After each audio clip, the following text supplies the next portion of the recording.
Hello friends, welcome to our channel. నేను మీ శ్రీదేవి. బాగున్నారా? ఈరోజు అయితే ఒక స్పైసీ గ్రీనీ కర్రీతో వచ్చేసానండి. నాన్ వెజ్లో అన్నిట్లో కల్లా ఈజీగా క్విక్గా అయిపోయే ఐటమ్ ఏంటి? ఎగ్ను డిఫరెంట్గా ట్రై చేద్దాము.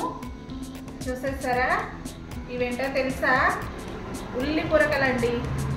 ఉల్లి పొరకలు, ఉల్లి కాడలు, ఉల్లి ఆకులు, స్ప్రింగ్ ఆనియన్స్, ఏవైనా ఇదే పేరు. మేమైతే ఉల్లి పొరకలు అంటాము, వీటిని ఉల్లి కాడలు అని కూడా అంటాము. మీరైతే వీటిని ఏమని పిలుస్తారో నాకు కామెంట్ చేయండి. ఈ రెసిపీ అయితే చాలా బాగుంటుందండి, సూపర్ టేస్ట్గా ఉంటుంది. ఇదైతే ఫస్ట్ నేను పెళ్ళైన కొత్తలో మా అత్తమ్మ దగ్గర నేర్చుకున్నానండి. అప్పుడు మా అత్తమ్మ చేసేటప్పుడు చూశాను, ట్రై చేశాను. చాలా సంవత్సరాలు అయిపోయిందండి ఇది చేసి. ఇప్పుడు ఎందుకో సడన్గా ఇవి చూసేసరికి గుర్తొచ్చింది, చేస్తున్నాను. స్పైసీగా గ్రీనీగా సూపర్ టేస్ట్ ఉంటుందండి ఇది. ఇలా సన్నగా తరుక్కోవాలి ఉల్లి పొరకల్ని.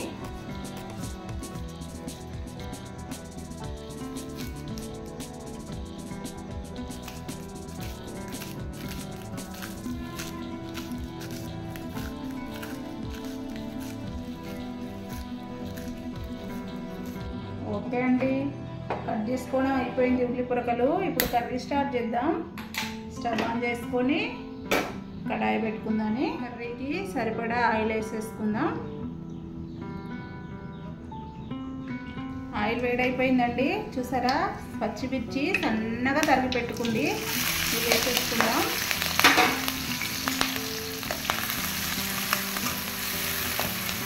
ఫ్రై అయిపోయిందండి. ఇప్పుడు దీంట్లోనే ఒక స్పూన్ అల్లం వెల్లుల్లి పేస్ట్ వేసుకుందాం. పచ్చిమిర్చి అల్లం వెల్లుల్లి పేస్ట్ ఫ్రై అయిపోయింది కదా. ఇప్పుడు కట్ చేసి పెట్టుకున్న ఉల్లి కరకలు వేసేసుకుందామండి. చూసారా? ఉల్లి పొరకలు, పచ్చిమిర్చి బాగా ఫ్రై అయిపోయినాయి. ఇప్పుడు దీంట్లోనే పసుపు, అలాగే రుచికి సరిపడా సాల్ట్ వేసేసుకుందాం. కారం వేయట్లేదండి, ఎందుకంటే అందులో పచ్చిమిర్చి వేసినాం కదా, అదే సరిపోతుంది.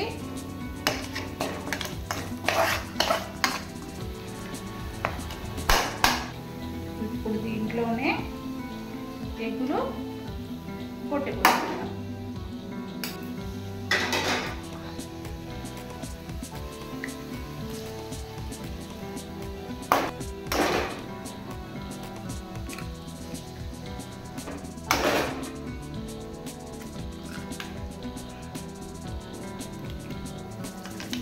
చూసారా? ఈ ఎగ్ను ఏమి కలపకండి, జస్ట్ ఇలా రౌండ్గా టర్న్ చేసుకోండి అంతే.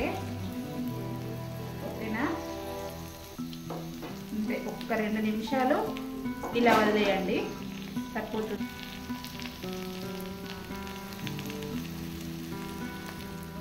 చూసారా? మొత్తం అంతా ఇలా ఒకసారి కలుపుకోవాలి. మీ ఇష్టం, ఎగ్ ఇట్లా పీసులాగా ఉంచుకోండి, తుక్కైనా వేసుకోవచ్చు, ఎలా చేసుకున్నా బాగానే ఉంటుంది. అంతే, రెడీ అయిపోయింది. ఇప్పుడు చివరిలో కొద్దిగా కొత్తిమీర, ఇంకా కొద్దిగా పుదీనా కొద్దిగా అంటే కొద్దిగా వేసుకోండి, ఎందుకంటే ఉల్లి పొరకల ఫ్లేవర్ పోయి పుదీనా ఫ్లేవర్ వస్తుంది మళ్ళీ. చూసేసారా ఎంత క్విక్గా అయిపోయిందో? క్విక్గా అయిపోయే టేస్టీ కర్రీ. ఎంత బాగుంది, గ్రీన్గా స్పైసీగా చాలా బాగుంటుందండి. భలే ఉంది కదా? చూసారా?